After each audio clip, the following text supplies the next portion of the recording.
para makuha yung mga stocks mo, pero pagpasok nga ng late game, no, yan naman na talaga ang kuweba o ng isang Obsidian pick. Tsaka naka-basic common emblem din naman siya. So, hindi niya masyadong iisipin yung kanyang mana. Dahil alam naman natin na medyo mataas ang konsumo ng mana niyan, no? Dahil kailangan mo mag-poke ng first skill and gamitin yung second skill for quick reposition. Kasi yung first skill niya, counted siya as parang basic attack. And when it hits a hero, 2 stacks yung nabibigay nun. And napakalaking bagay talaga ng stock timers. Kahit pa sabihin natin pa dalawa-dalawa lang yan, dalawa pa rin yun. Yes. At overtime, dadami talaga yung kanyang passive. And the moment na pumata nga late game, yan ang ating hinihintay para sa Obsidian pick na to. In fact, medyo late game pala yung dalawang side lane ng Onyx Philippines, no? Lalo na alis pa yung XP. Oo nga pala. Medyo mataas to. Actually, ang ganda nga ng nagiging partner ngayon ng isang Alice. Dati kasi kailangan meron kang Angela. Ngayon, kahit may Kalea ka, goods na eh. Oo. Yung Surge of Life lang, kahit dalawa lang kayong pumasok, okay na. And ang gagawin na lang dito ng Onyx Philippines, i-make sure na nandiyan palagi sa paligid dito si Brusco bago pumasok itong si Kirk.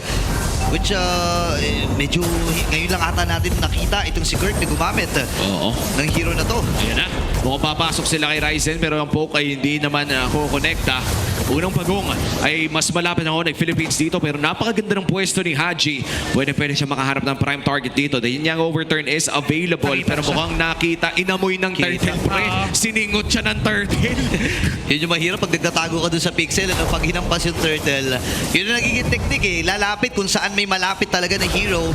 Pero nilalapitan na rin ang Onyx at hahawakan yung unang pagong. 5 miyembro na magkakasama. Grabe At nilapit. rin yung Tsunami Slam and the ultimate on the bones. King Kong ang nagtagumpay para dun sa unang Harangan si pagong. Kero ay makaka-flick at makaka-dash out. And si James ngayon ay hinahabol ng miyembro ng Onyx PH. Gusto pa sanang humabol ng isa ni Brusco. Pero si Super Yoshi atras na. Big win para dito sa Onyx Philippines. Nakakuha sila ng first blood plus the first turtle. Make sure na hindi makakalapit yung Fred rin doon sa turtle. Plus, maganda sana yung ginawa ng Omega na harangan yung isang Obsidian ni Kelra dahil tumama yung ultimate niya doon sa Fred rin. Pero dahil din naman na naipit na siya sa mga members ng Onyx. And then James, nakipagsabayan na lang. Oy, iniwasan with the flicker! Ako naman si Super Prince. Naku, minamicro lang.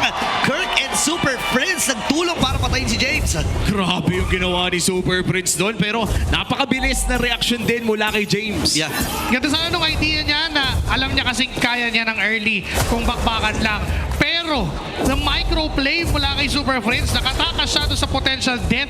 And hindi lang yon, namatay doon yung Lapu-Lapu. Which is, by the way, pwede na natin din sabihin na isa sa mga XP lane na kailangan mo din ng early item. Nandyan yung, yung kanyang papunta sa War Axe na item.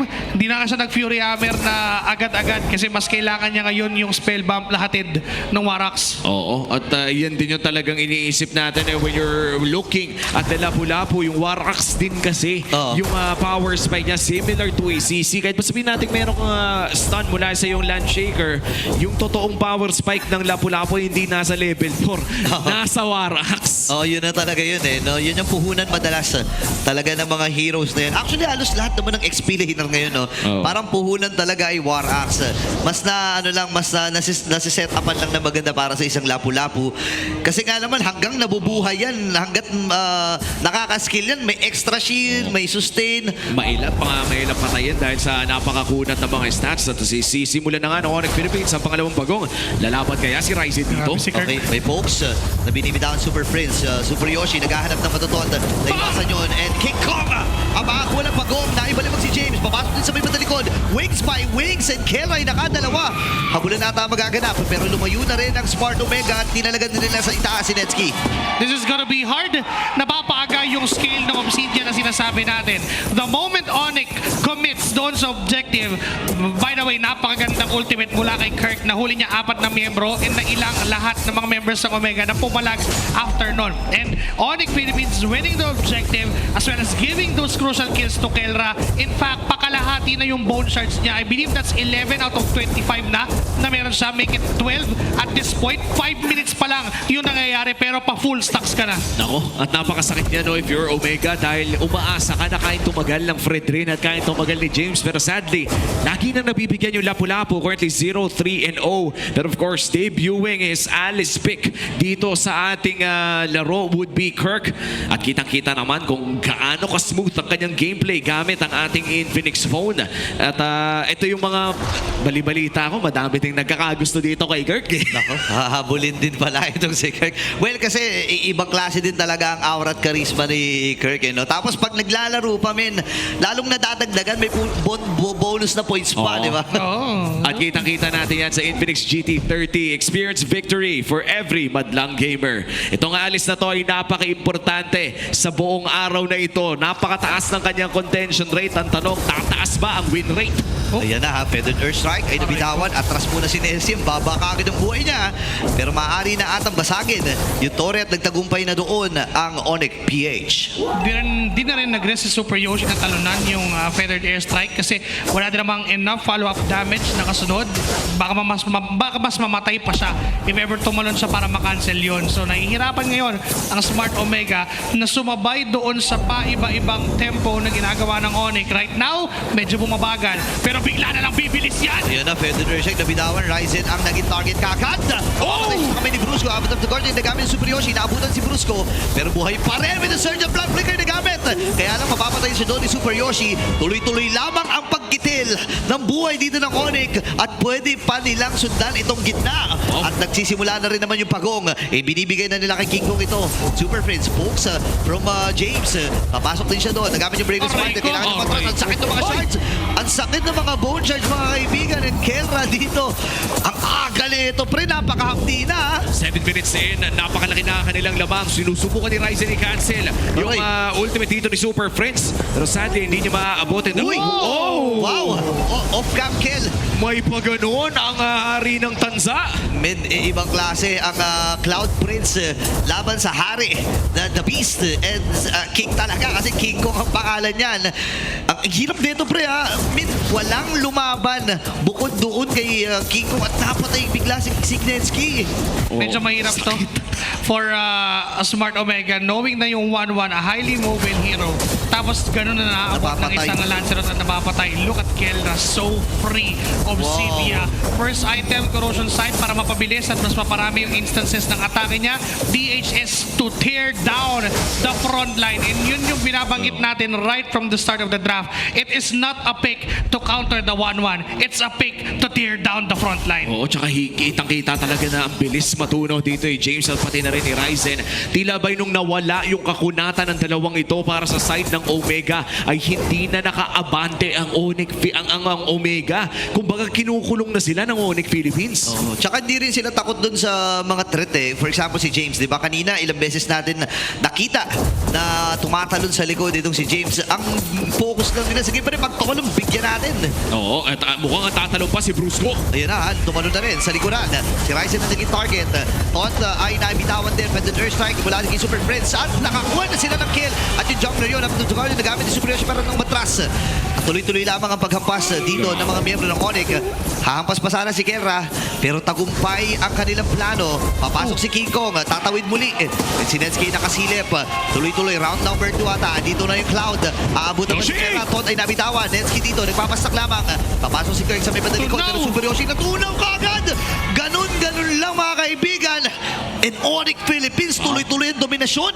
Kanina pa talaga yung ginagawa na pag-zone dito na side ng Onyx Philippines. And look at this, another Feathered Airstrike. Bagamat makakancel ito ni James. Mananatili naman buhay ang side ng Omega sa pag-push ng Onyx. Pero ano pa magtatitirang win condition para sa barangay?